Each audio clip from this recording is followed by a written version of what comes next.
جزاکم اللہ خیر احسن الجزاء۔ فضیلت شیخ، ہمارے شہر جدہ سے کچھ لوگ عالم اسلام کے لیے ایک تحریک چلا رہے ہیں، اسلام کے نشر و اشاعت کا پروجیکٹ ٹی وی پر یا ٹی وی چینل کا انعقاد کرنے کا مشروع شروع کر رہے ہیں۔ آپ اس سلسلے میں کیا فرماتے ہیں؟ کیا ہمیں ان کے ساتھ تعاون کرنا چاہیے؟ بالکل میری ناقص عقل کے مطابق تعاون کرنا چاہیے، اس لیے کہ شیطان اس قدر زور پکڑ رہا ہے اور میڈیا کے حوالے سے یہ باتیں اس قدر آسانی سے بڑی تیزی کے ساتھ تھوڑے وقت میں زیادہ علاقوں تک وہ بات پہنچ رہی ہے، اور حق والے اگر یہ سوچ کر بیٹھے رہیں گے کہ یہ شیطان کا راستہ۔ میں آپ کو چھوٹی سی ایک حدیث سناؤں۔ رسول اللہ صلی اللہ علیہ وسلم نے حضرت عمر رضی اللہ تعالیٰ عنہ کے بارے میں ایک بات کہی تھی کہ عمر ایک ایسا شخص ہے جس راستے پر چلتا ہے شیطان وہ راستہ چھوڑ دیتا ہے، جس راستے پر چلتا ہے شیطان وہ راستہ چھوڑ دیتا ہے۔ اس کے معنی یہ ہیں کہ شیطان اسی راستے پر آ رہا تھا جس راستے پر عمر جا رہے تھے۔ اس سے یہ بات نکلتی ہے کہ نہیں نکلتی کہ جس راستے پر عمر جا رہے تھے شیطان اسی راستے پر آ رہا تھا، لیکن جیسے عمر کو آتا ہوا دیکھا شیطان نے راستہ بدل لیا۔ اس کے معنی یہ ہیں وہ راستہ نہیں چھوڑو، آؤ اس راستے پر، لیکن اس شیطان کے پیچھے نہ آؤ، اس کے مد مقابل آؤ۔ راستہ نہیں چھوڑو، راستہ وہی اختیار کرو، لیکن شیطان کے پیچھے نہیں آؤ بلکہ اس کے اگینسٹ چلو، اس کے مد مقابل آؤ، اس کے سامنے آؤ، اور اپنا روب اپنا دبدبا اسے دکھاؤ۔ اور جب تم اپنا روب دکھاؤ گے جاء الحق وزہق الباطل ان الباطل کان زہوقا، وہ شیطان بھاگے گا۔ یہ نہیں کہا کہ شیطان کے راستے کو دیکھ کر عمر راہ بدل لیتا ہے، یہ نہیں کہا۔ اگر یہ کہتے تو پھر فریق مخالف کی دلیل تھی، دیکھو عمر جس راستے پر شیطان آ جائے مومن اس راستے پر نہیں جاتا، بلکہ آپ نے فرمایا عمر جاتا ہی اسی راستے پر ہے تاکہ شیطان کو وہ راستہ چھڑوا دے۔ آپ یہ کہیں یہ چینلز ہیں ہی ہمارے، اللہ نے یہ نعمتیں رکھی ہمارے لیے ہیں تاکہ شیطان یہاں سے بھاگ جائے۔ اب شیطان دندنا رہا ہے، اہل حق آگے آئیں گے۔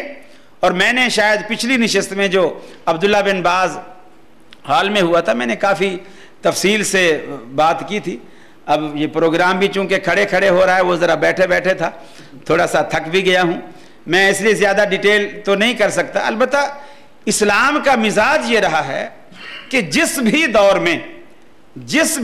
میں کفر جس راستے سے آیا ہے اسلام نے اسی راستے سے اس کو مار دی ہے، وہی چیز استعمال کی ہے۔ میں آپ کو ایک مثال، فرعون جادوگروں کے بیس پر، جادوگروں کے زور پر فرعون جو ہے وہ دندناتا تھا، کرتب دکھاتا تھا اور لوگوں سے کہتا تھا یہ دیکھو میری قدرت کا کمال ہے، میری قدرت کا کرشمہ ہے، لہٰذا مجھے مانو۔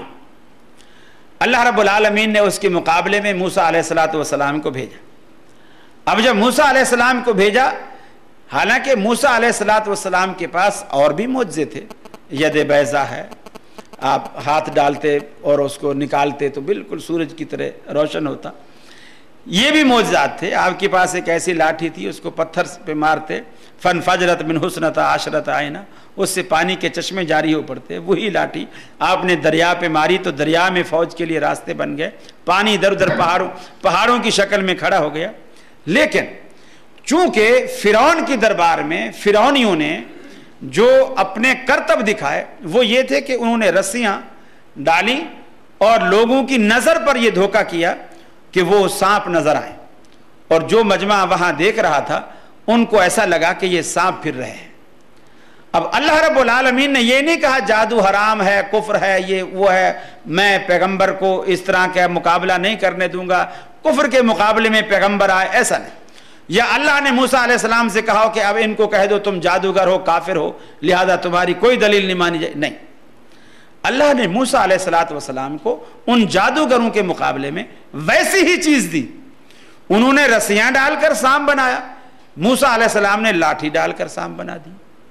چیز وہی، جیسی چیز وہ لائے ہیں ویسی چیز پیغمبر علیہ السلام پیش کر رہا ہے۔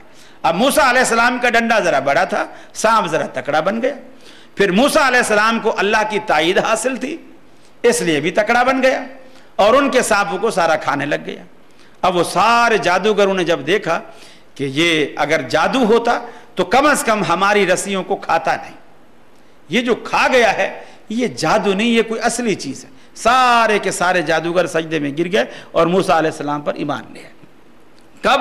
جب موسیٰ علیہ السلام نے ویسا ہی ہتھیار ان کو پیش کیا جیسی چیز وہ لائے تھے۔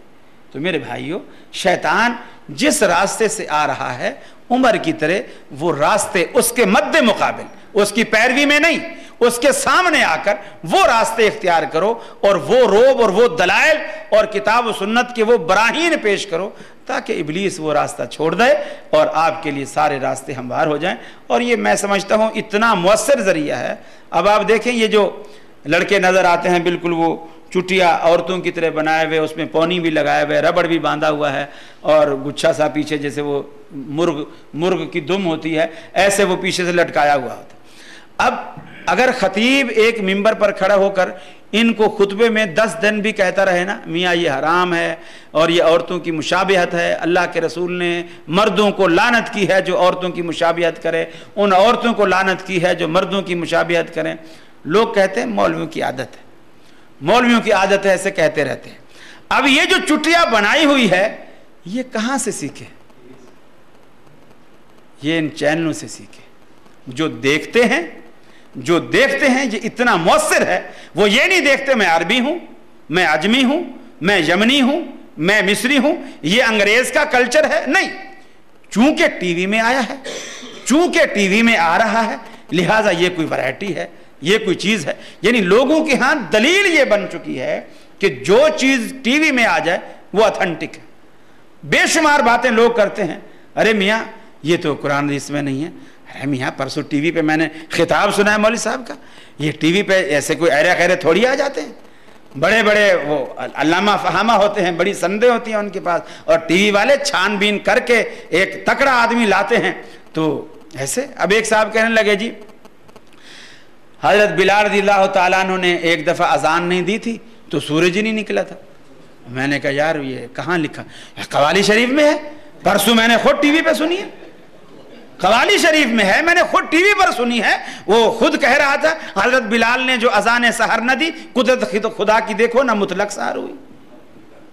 اب وہ دلیل کیا ہے؟ قرآن حدیث کچھ نہیں، ٹی وی میں آیا ہے۔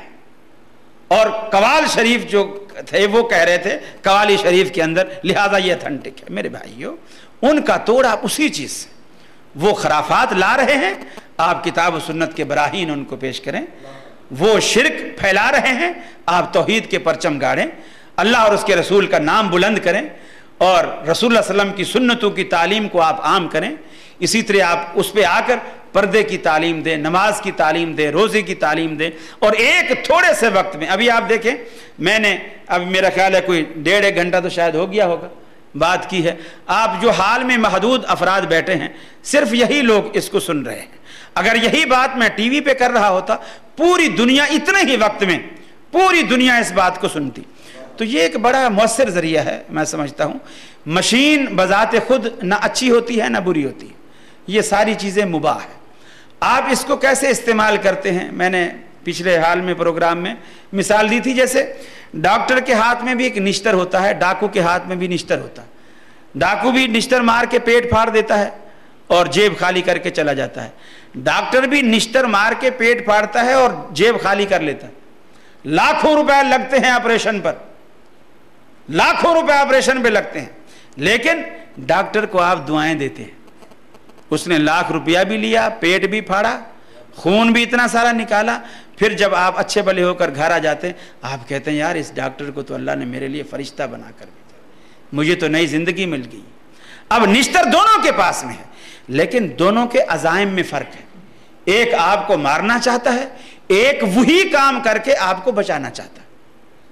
تو یہی طریقہ، یہی میڈیا کا حال ہے کہ آپ اس سے اچھا کام لیں، آپ قرآن پھیلائیں، سنت پھیلائیں، تلاوت کو فروغ دیں، قرآن کی تعلیمات کو فروغ دیں، مختلف زبانوں میں اس کے تراجم پیش کریں، مختلف زبانوں میں اس میں تقاریر ہوں، مختلف موضوعات پر تقاریر ہوں، اس پہ بلکہ مناظر، جب ایک چینل ہی اپنا ہوگا اس میں آپ کھل کر مناظرے بھی کریں اور مقابلے بھی کریں، دونوں دوسرے مسلک کا آدمی تیسرے مسلک کا آدمی بیٹھا ہے اور اس میں کتاب و سنت کا داعی بھی بیٹھا ہے، دلائل کے ساتھ بات ہو رہی ہے، سننے والوں بڑی دلچسپی سے اس کو سنیں گے دیکھیں گے، مولوی بھلے نہ مانے لیکن سننے والوں کو بہت فائدہ ہوگا۔ مالنا البلاغ۔ استغفر اللہ علیکم۔ جزاکم اللہ خیر۔